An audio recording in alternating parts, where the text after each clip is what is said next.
ओम शांति।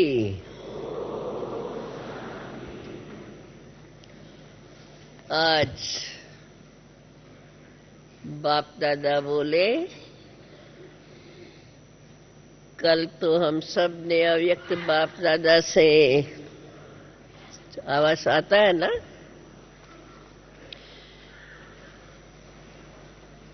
कल तो हम सब ने अव्यक्त बाप दादा से कितना खजाना लूटा।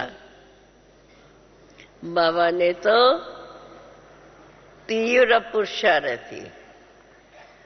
पुरुषार्थी का टाइटल और टाइटल के साथ साथ जो विशेषताएं बताई सबको याद होंगी, और जो काम दिया है करना है, और अचानक बाबा रिजल्ट पूछेगा, इसलिए वो तो भूलने की बातें नहीं है जो कोई भूल जाए। अभी तो समय भी काफी हो चुका है, इसलिए मुरली की रफ्तार तेज रहेगी, क्योंकि आगे का दिनचर्या का कार्य चलना है। आज भोग भी है, सतगुरुवार का दिन, शिव बाबा को भोग लगाना है, और कई जीते जी भोग लगाने वाले बैठे हैं, उन्हों के संदेश। अच्छा, आज बाप दादा बोले, मीठे बच्चे, संगम युग पुरुषोत्तम युग है। यहाँ की पढ़ाई से 21 जन्मों के लिए तुम उत्तम से उत्तम पुरुष बन सकते हो। आज बाबा ने मस्तक पर तीनों लकीरें कैसी कौन सी देखी और उसका वर्णन। प्रश्न है, अंतरक खुशी में रहने के लिए कौन सा निश्चय पक्का होना चाहिए? पहला निश्चय चाहिए। मैं समझती हूँ जो आपके पास जवाब होगा उससे भिन्न है बाबा का। पहला निश्चय चाहिए, हम विश्व के मालिक थे, बहुत धनवान थे, हमने पूरे 84 जन्म लिए हैं, अब फिर से बाबा हमको विश्व की बादशाही देने आए हैं। अभी तो हम त्रिकालदर्शी बनते हैं, रचता बाप के द्वारा रचना के आदि मध्य अंत को जान लिया है, ऐसा निश्चय है, तब अंतरक खुशी रहेंगी। बताओ, आया जिसको ये जवाब? पहला जवाब विश्व के मालिक थे। ये जवाब देखो, कोई विरला, एक आधा। तो बाबा की देखो कितनी मुरली की में विशेषता। हम समझे यही जवाब और बाबा का नया जवाब। इसलिए बाबा कहते हैं रोज कभी मिस नहीं होनी चाहिए। गीत है आज का, नैनहीन को राह दिखाओ प्रभु। बाबा कहते हैं बच्चों ने गीत की लाइन सुनी, अब बाबा आकर के कितनी अच्छी राह बताते हैं। याद आ गई बाबा ने अभी जो हमें काम दिया। पुरुषोत्तम बनने के दुनिया में भी अनेक प्रकार के कौन सी राह बताई है? पुरुषोत्तम बनने की। दुनिया में अनेक प्रकार के कॉलेज यूनिवर्सिटीज हैं, वहां भी पोजीशन के लिए ही तो पढ़ते हैं। फिर कोई क्लार्क, कोई मैजिस्ट्रेट, कोई चीफ जस्टिस बनते हैं। पुरुष उत्तम पद पाते हैं, परंतु वो सब है कलयुग के लिए उत्तम पद। बाप तो आकर के तुम्हें सत्य के लिए उत्तम पद की प्राप्ति कराते हैं। अब ये है संगम युग। बाबा ने संगम युग की हमें विशेषता बताई। अब ये अटेंशन, संकल्प और समय, इस समय का हमारा वेस्ट नहीं जाना चाहिए। इसमें, इस पुरुषोत्तम युग में ही उत्तम से उत्तम पुरुष बनना है। मनुष्य जो भी नॉलेज पढ़ते हैं वो उत्तम बनने के लिए, अब ये है रूहानी नॉलेज जो भविष्य के लिए है। ये है संगम युग, पुरुषोत्तम युग। चित्रों में जहां भी संगम युग है वहां बाबा कहते हैं पुरुषोत्तम जरूर लिखना चाहिए। हर एक चीज उत्तम बनाई जाती है। तुम जानते हो ये लक्ष्मी नारायण कितना पुरुषोत्तम है। उनके जेवर वस्त्र आज सब कितने शोभनीक होते हैं। तो चित्र भी ऐसे बनाने चाहिए। बाबा तो डायरेक्शन ही देंगे, करना तो बच्चों को ही है। बच्चे तो शहरों में घूमते रहते फिरते हैं। उनको ही ध्यान में आना चाहिए कि कैसे कैसे शोभनीक आकर्षण वाले चित्र बनाए जिससे देखने वाले को आकर्षण हो, बड़ा अच्छा भबका हो। बुद्धि में सारा दिन ये याद रहना चाहिए कि हम उत्तम से उत्तम पुरुष बन रहे हैं। कौन बनाते हैं? सबसे उत्तम बाप। तो ऊंच ते ऊंच श्रीमत है एक बाप की। वो बाप ही बताते हैं। श्री का अर्थ है श्रेष्ठ। श्री का टाइटल वास्तव में सिर्फ देवताओं को ही दिया जाता है। उनकी आत्मा और शरीर दोनों ही पवित्र हैं। उनका जन्म भी पवित्रता से ही होता है। यहाँ कोई का भी जन्म पवित्रता से नहीं होता। सिख लोग गाते हैं मूत पलीती कपड़ धो, तो बाबा आकर के मूत पलीती कपड़ों को धुलाई करते हैं और उनको मनुष्य से देवता बनाते हैं। देवताएं विकार से पैदा नहीं होते हैं, परंतु लोग समझते हैं विकार बगैर दुनिया कैसे चलेंगी। बाप समझाते हैं बच्चे, स्वर्ग में विख की पैदाश होती नहीं। अभी तो तुम स्टूडेंट जानते हैं ना। हम सभी हम आए ही है यहाँ नर से नारायण बनने के लिए। इस राजयोग के द्वारा हम राजाई प्राप्त करेंगे। अगर कोई फेल हो जाते हैं तो चंद्रवंशी में चले जाते हैं। तुम्हारी तो है रावण से युद्ध, परंतु दुनिया में तो ये किसको भी मालूम ही नहीं है कि रावण हमारा दुश्मन है। रावण कौन है उसका भी अर्थ वो नहीं जानते हैं। तो 10 शीश क्या है तुम बच्चे जानते हो। विकारों की प्रवेशता से ही भ्रष्टाचारी बन जाते हैं। सत्युग में सब श्रेष्ठाचारी है। इस समय सब तमो प्रधान बुद्धि है, बिल्कुल अंधेरे में है। अब तो ये भी गाया हुआ है ना, कुंभकर्ण की नींद में सोए हुए ऐसे है, कितना भी जगाओ आंख खोल के फिर सो जाते हैं। जब आग लगेंगी तब जागेंगे। देखो तुम कितना जगाते हो फिर सो जाते हैं।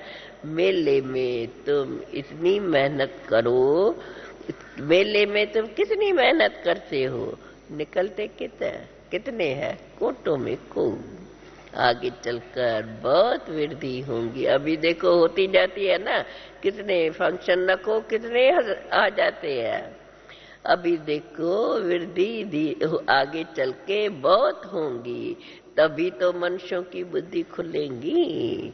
औरों के धर्म तो बहुत समय से अब तो पुराने हो गए हैं। उनकी वृद्धि हो चुकी। तुम्हारा यह छोटा सा पुराना झाड़ है। वे लोग तो मांस मदिरा सब कुछ खाते हैं, विकारों में भी जाते हैं। कहा जाता है संग तारे कुसंग डुबोए। सत का संग तो एक बाप का ही है। कौन सा संग तारेगा ये नहीं जानते हैं। गाते हैं नैया मेरी पार लगाओ, खेवैया, हे बागवान, कांटों से आकर के हमें फूल बनाओ, इस कांटों के जंगल से हमें पार ले जाओ। अब बाबा कहते हैं बच्चे, फूल तो यहाँ ही बनना है, दैवी गुण धारण करने हैं, पुरुषोत्तम बनना है, खान पान भी शुद्ध होना चाहिए। जो चीजें देवताओं को स्वीकार नहीं कराई जाती है, तमोगुणी है, वे नहीं खानी चाहिए। सब्जियों में भी सतो रजो तमो है। आजकल तो मनुष्य गरीब है बहुत, ज्ञान भी तो गरीबों को ही लेना है। शाहूकार लोग तो खूब पैसा उड़ाते रहते हैं। बाबा कहते हैं बच्चे, बायोस्कोप देखना बहुत खराब है। अखबार में भी पढ़ा था, फिल्म देखने जाना गोया नर्क में जाना।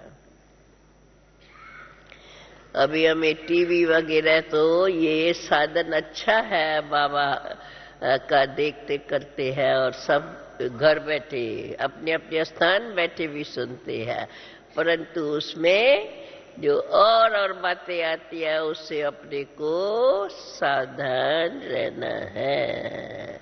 अखबार में भी पढ़ा था, फिल्म देखने जाना गोया नर्क में जाना। आप देखने कौन जाता है? आज तो यही फिल्म है ना, टीवी के द्वारा सब। जितने बड़े आदमी होते हैं उतना ही गंद जास्ती करते हैं। इस समय तो दुनिया पूरा वैशाल्य है, बाप आकर के शिवालय बनाते हैं। सारा मदार है पवित्रता पर, प्यूरिटी है तो पीस प्रॉस्पेरिटी भी है।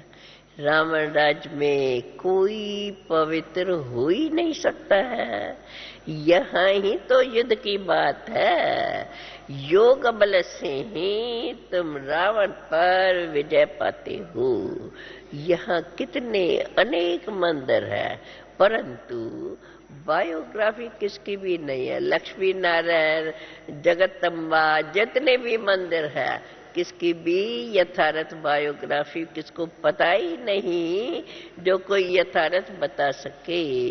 शिव के मंदिर में जाकर पूछो, शिव की बायोग्राफी बताओ, कुछ बता सकेंगे? नहीं। तुम्हारे में भी नंबरवार पुरुषार्थ अनुसार ज्ञान को जानते हैं। उत्तम मध्यम कनिष्ठ तो होते हैं, सारा मदार है पढ़ाई पर।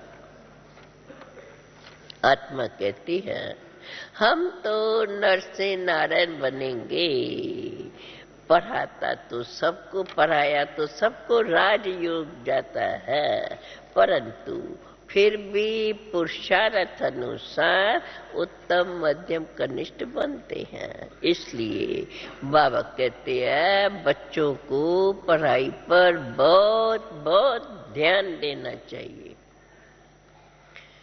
शिव भगवान वाच, योग अग्नि से तुम्हारे पाप भस्म हो जाएंगे और तुम सतो प्रधान बन जाएंगी। इसलिए बाबा कहते हैं बच्चे, याद की यात्रा को भूलो मत।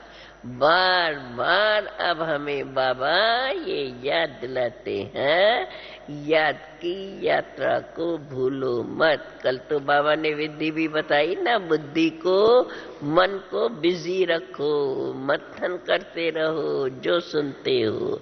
बिजी रहने से बाबा की याद भी बनी रहेंगी। मंथन करेंगे तो भगवान के मिले हुए खजाने को ही तो मनन मंथन करेंगे। बाबा कहते हैं फिर भी पुरुषार्थ अनुसार उत्तम मध्यम कनिष्ठ बनते हैं। इसलिए बच्चों को पढ़ाई पर पूरा ध्यान देना चाहिए। शिव भगवान वाच, योग अग्नि से तुम्हारे पाप भस्म हो जाएंगे और तुम सतो प्रधान बन जाएंगे। इसलिए बच्चे, याद की यात्रा को भूलो मत। अपने दिल से पूछो, हम प्रदर्शनी में ज्ञान तो बहुत अच्छा समझाते हैं, परंतु याद की यात्रा में रहते हैं? याद में फेल है, इसलिए ही तो वह अवस्था, वह खुशी कायम नहीं रहती। अब तो ये बातें छूट जाएंगी ना, जो बाबा को ये कहना न पड़े। बाबा ने अभी तो कितना अचानक अचानक कब तक ये चलेगा। बाबा देखो कल कितना हम लोगों को उड़ाते रहे। भगवान वाचा योग अग्नि से तुम्हारे पाप भस्म हो जाएंगे। अच्छा अच्छा पूछो दिल से, अच्छा समझाते हैं, परंतु याद की यात्रा में रहते हैं, याद में फेल है, इसलिए वह अवस्था, वह खुशी कायम नहीं रहती। इससे इस सब्जेक्ट में बच्चों को अपना अभ्यास बहुत बढ़ाना चाहिए। चित्र भी ऐसे शोभनिक बनाने चाहिए जो कोई भी आकर के पढ़ने से ही नॉलेज समझ जाए। अच्छी चीज होंगी, अच्छी चीज होंगी तो देखने में भी बहुत आएंगे। इन चित्र वालों को का कितना इनाम, चित्र बनाने वालों को कितना इनाम मिलता है। देवताओं के चित्रों को खास पुराना करके बनाते बेचते हैं तो मनुष्यों को बहुत पसंद आते हैं, बहुत पैसे देकर भी खरीद करते हैं। देवताएं तो सतो प्रधान थे तो उनके चित्रों का भी देखो कितना मान है, परंतु ये नहीं जानते हैं। क्या नहीं जानते? भारत ही पुराने ते पुराना है, सबसे पुराने ते पुराना है। सबसे पुराने ते पुराना कौन? एक शिव बाबा। पहले पहले शिव ही तो आते हैं। मनुष्य तो बेचारे बहुत मुझे हुए हैं।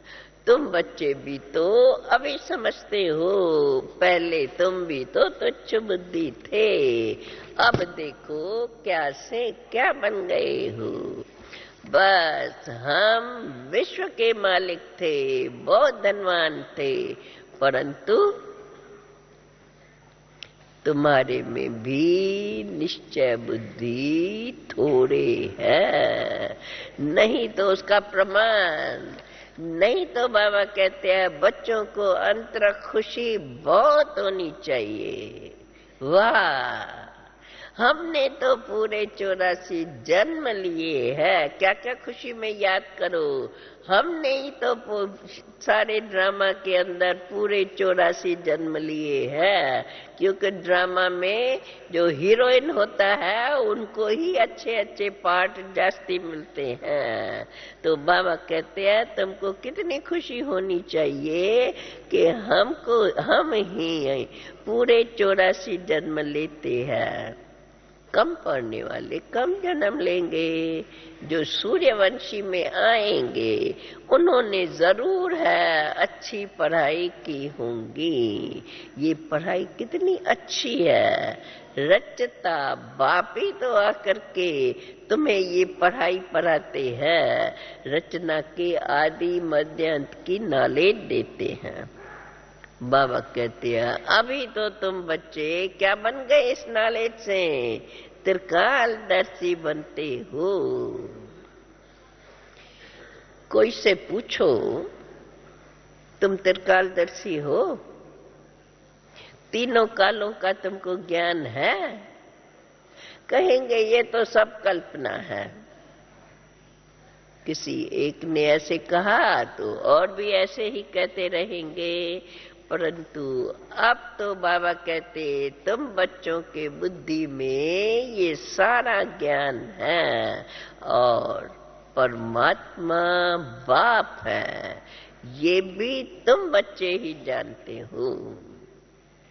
गीता में लिखा हुआ है परमात्मा का रूप तो हजारों सूर्यों से भी तेजो में है, परंतु ऐसा है नहीं।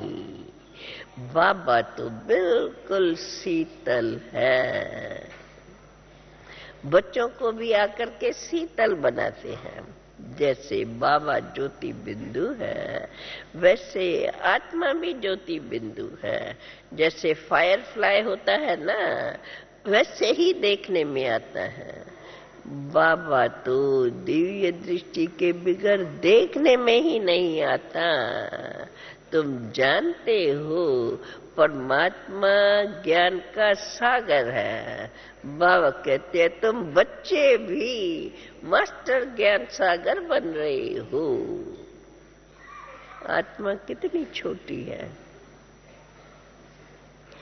छोटी सी आत्मा में ये सारा 84 जन्मों का ज्ञान, सृष्टि चक्र का ज्ञान भरा हुआ है।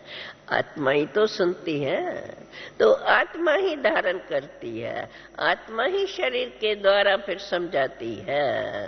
अब ये सब बातें कोई को भी समझाने आएंगी नहीं। तुम भी अभी बाप के द्वारा समझ करके समझा सकते हो। परम पिता परमात्मा ही तो पतित पावन ज्ञान का सागर है। कृष्ण को पतित पावन व ज्ञान का सागर नहीं कहेंगे। बुलाते भी तो एक कोई है, हे पतित पावन आओ। न कि कृष्ण को व राम को ऐसे कहते हैं। सीता का राम कोई पतित पावन था क्या? तुम सब भक्तियां हो एक भगवान की। तुम सब हो ब्राइड्स। मैं शिव बाबा बोले मैं हूं तुम्हारा ब्राइड ग्रूम। मैं आता हूं तुम्हारा श्रृंगार करने के लिए। सभी आत्माओं को ही मैं आकर के भक्ति का फल भी देता हूं।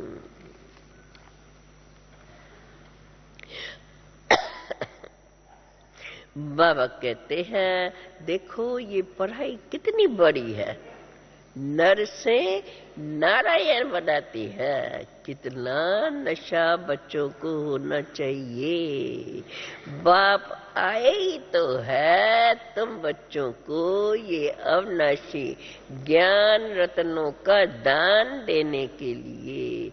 ये है ज्ञान रत्नों का दान है। सबसे बड़े ते बड़ा, अच्छे ते अच्छा दान यही है। शिव के आगे देखो मनुष्य जाते हैं, शिव के आगे जाकर के कहते हैं भर दो झोली हमारी। शंकर के आगे जाके कहते हैं ना भर दो झोली हमारी। अब बाबा कहते तुम बच्चों की बुद्धि में ये सारा ज्ञान है। हम ही अब संगम पर है। हमको ही शिवपुरी विष्णुपुरी का बाबा आकर के मालिक बनाते हैं। अब हम हैं ब्रह्म। बाबा ने भी बताया ना 3 संबंधों में बाप के संबंध से ये ब्रह्म जन्म, श्रेष्ठ जन्म, दिव्य जन्म। तो संगम पर बाबा कहते हैं कि अब तुमको शिव बाबा आकर के ये तुम्हारी झोली भरते हैं, तुम्हें विश्व का मालिक बनाते हैं। तुम जानते हो अब हम हैं ब्राह्मण। हम 100 देवता बनेंगे, फिर क्षत्रिय, फिर वैश्य, फिर शूद्र बनेंगे। ये है हम सो हम का राज। मनुष्य तो इसका हम सो हम का कहते हैं। हम आत्मा सो परमात्मा। बाप समझाते हैं हम सो पूजते। वो फिर पुजारी कैसे बनते हैं? सतो प्रधान थे, फिर सतो रजो तमो में कैसे आते हैं? इस राज को तो बाबा कहते तुम बच्चे ही जानते हो। अब ये सब बातें धारणा करने की है। देखो इस पढ़ाई से कितनी बेहद की राजधानी स्थापन हो रही है। और तुम ये जो पढ़ाई अभी पढ़ रहे हो भविष्य 21 जन्मों के लिए तुम्हें प्रारब्ध मिलती है। फिर नंबरवार पुरुषार्थ अनुसार तो कहेंगे कोई राजा, कोई रानी, कोई प्रजा जाकर बनेंगे। वहां तो सबको सुख ही सुख है। यहाँ तो कर्मों के अनुसार दुख मिलता है। अब ये तो है ही दुख धाम, वो तो है सुख धाम। अभी बाबा कहते हैं बच्चे ऐसा कोई बुरा काम मत करो जिसकी तुम्हें सजा खानी पड़े। अगर फिर भी ऐसे कर्म करते हैं पद भी तो जरूर ऐसा ही मिलेगा। अगर अच्छी तरह पढ़ेंगे तो कल्प कल्पांतर की प्रारब्ध तुम्हारी बन जाएंगी। अच्छा, अभी तो तुमको ये ज्ञान है, फिर तो ये ज्ञान सारा प्रायलोप हो जाएगा। तो अगर अभी तुम पुरुषार्थ नहीं करेंगे तो आगे चल के बहुत पश्चाताप करेंगे। देखो बाप कितना रहम दिल, कल भी कितना रहम दिलों के बाबा बार बार समझाते नहीं। बाप कहते हैं दैवी गुण धारण करो तो कर्म विकर्म हो जाएंगे। यहाँ सब मनुष्यों के कर्म विकर्म, दैवी गुण धारण करो तो कर्म अकर्म हो जाएंगे, विकर्मों का खाता खत्म हो जाएगा। अगर दैवी गुण धारण नहीं करते हो तो कर्म विकर्म बन जाते हैं। यहाँ तो सभी मनुष्यों के कर्म विकर्म बनते हैं। ये बात, यहाँ कर्म सबके विकर्म बनते हैं, ये बात बाबा कहते हैं तुम बच्चों के सिवाय कोई जानते ही नहीं। कितना घड़ी घड़ी बाबा ये तुम बच्चे ही जानते हो, ये तुम बच्चे ही जानते हो। तो हमें ये सब बातें याद करके कितना नशा। गीता का भगवान कब आया ये तुम बच्चे जानते हो और कोई बता नहीं सकते।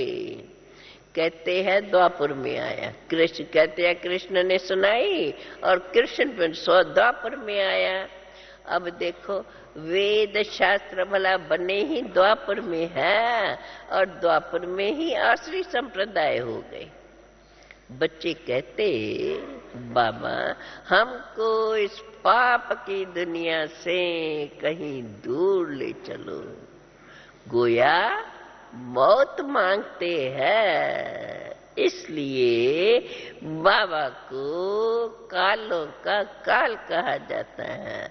उन लोगों ने तो सिर्फ नाम रख दिया है अकाल तख्त, परंतु वास्तव में अर्थ कुछ भी जानते नहीं। जो बहुत उच्च बनते हैं वही आकर के फिर ड्रामा के चक्कर अनुसार धीरे धीरे नीचे गिर गए। अब इन आकर पहुंचे हैं, नीचे गिरते गए।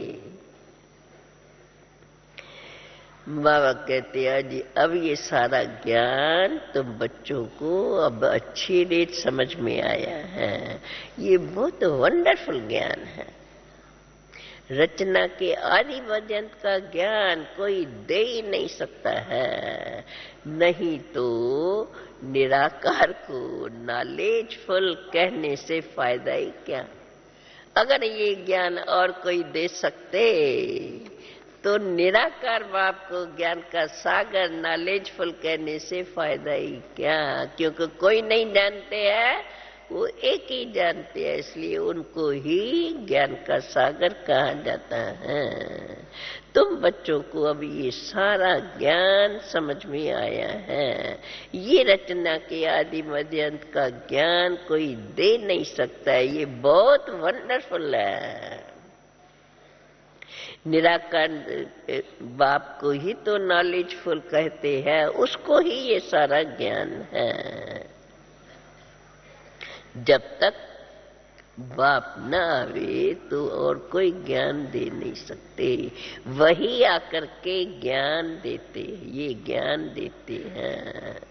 सभी आत्माएं पहले सब निराकारी दुनिया में रहती है। सब आत्माएं निराकारी दुनिया से ही आकर के यहाँ पाठ बजाती है। अब देखो सभी भगवान को बुलाते रहते हैं। उनको भगवान को अपना शरीर तो है नहीं, बाकी सब आत्माओं को अपना अपना शरीर है। भगवान एक ही तो सब, तो भगवान एक ही निराकार हुआ ना। सबको शरीर है, उनको अपना शरीर नहीं है। बाप कहते हैं मेरा नाम है शिव, मैं इनके शरीर में बिरकुटी में आकर के बैठता हूँ। जैसे आत्मा ऑर्गन्स के द्वारा बात करती है, बाबा भी इनके ऑर्गन्स से बात करते हैं। गाया भी हुआ है, बिरकुटी के बीच चमकता है अजब सितारा। अभी इन सब राजों को कोई नहीं जानते, तुम बच्चे ही जानते हो।